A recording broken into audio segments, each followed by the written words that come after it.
Perkenalkan, nama saya Sania Islah Yunisa. Saya dari kelas 3B S1 Keperawatan Universitas Muhammadiyah Tasikmalaya.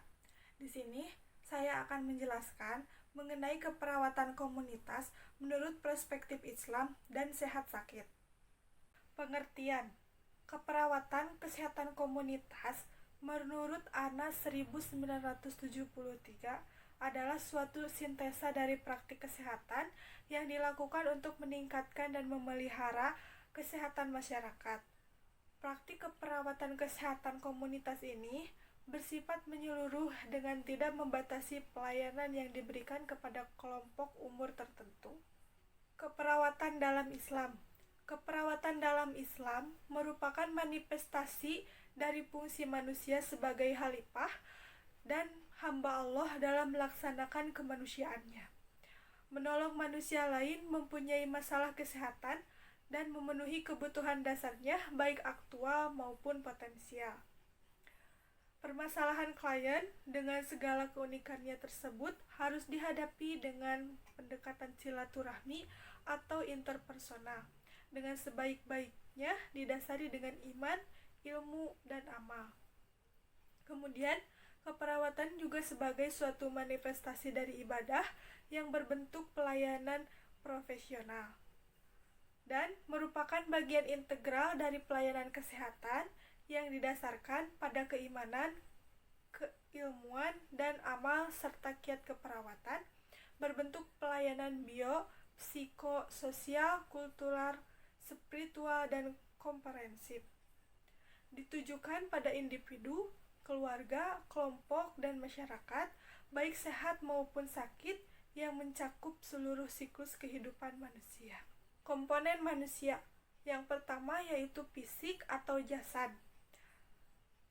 Meliputi komponen fisik adalah komponen jasad atau bentuk yang dapat makan dan minum, berjalan, mendengar, melihat, dan berusaha untuk memenuhi kebutuhan hidupnya, seperti yang dijelaskan dalam beberapa ayat Al-Quran.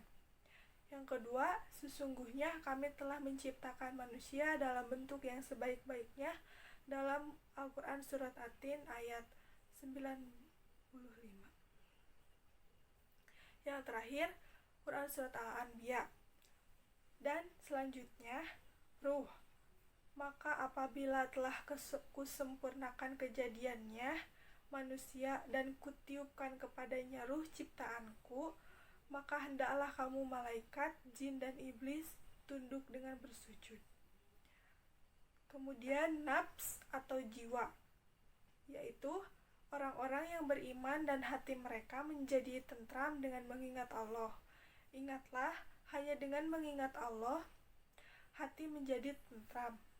Dan dalam ayat tersebut, jiwa merupakan salah satu komponen yang terdapat pada manusia dan akan menjadi tentram jika mengingat Allah. Sehat dan kesehatan.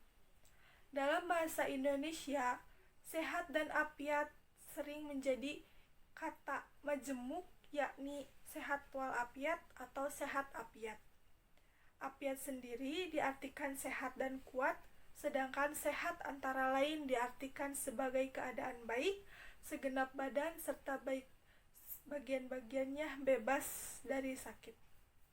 Dalam Kamus Besar Bahasa Arab, kata afiat diartikan sebagai perlindungan Allah untuk hambanya dari segala macam bencana dan tipu daya. Kata afiat dapat diartikan sebagai berfungsinya anggota tubuh manusia sesuai dengan tujuan ciptaannya.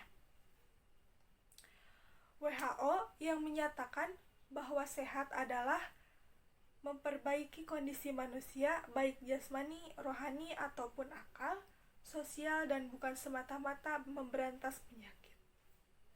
Kemudian MUI dalam Munas tahun 1983 merumuskan kesehatan sebagai ketahanan jasmaniah, ruhaniyah, dan sosial yang dimiliki manusia sebagai karunia Allah yang wajib disyukuri dengan mengamalkan tuntunannya dan memelihara serta mengembangkannya.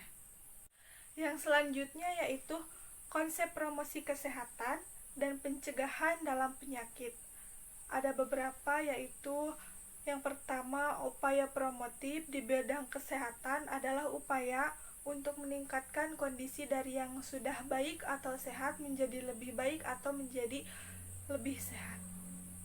Yang kedua yaitu upaya promotif, ini tercermin dari ayat yang menjelaskan bahwa manusia dilarang menjatuhkan diri atau merusak diri baik jasmani maupun rohani. Dalam suratnya yaitu, dan janganlah kamu menjatuhkan diri sendiri ke dalam kebinasaan. Quran Surat Al-Baqarah.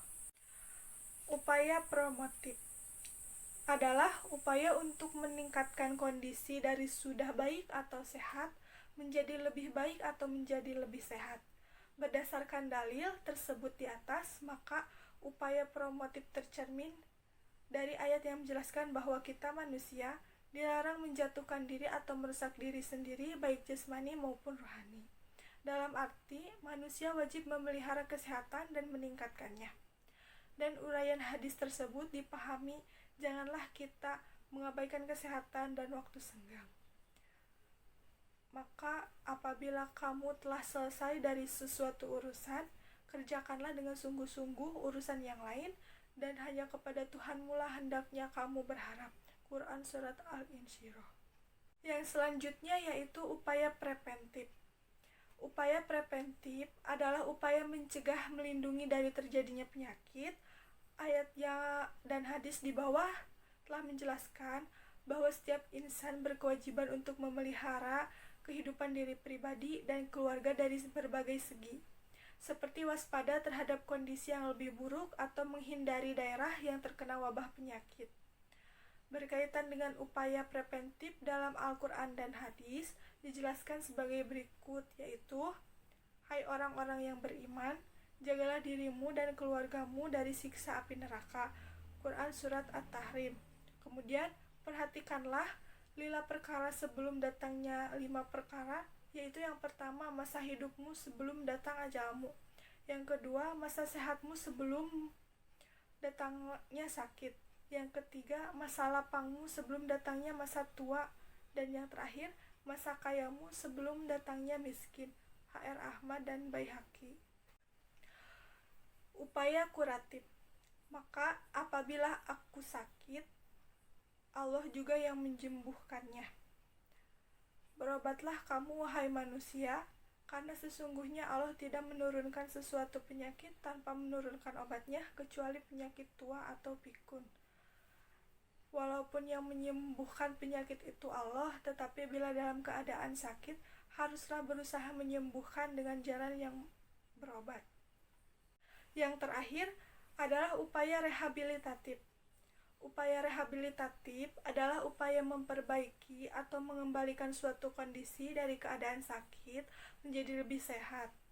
Upaya rehabilitatif harus senantiasa diupayakan agar tidak jatuh kepada kondisi yang lebih parah atau lebih buruk. Sekian yang dapat saya sampaikan, semoga bermanfaat. Wabillahi taufiq wal hidayah. Wassalamualaikum warahmatullahi wabarakatuh.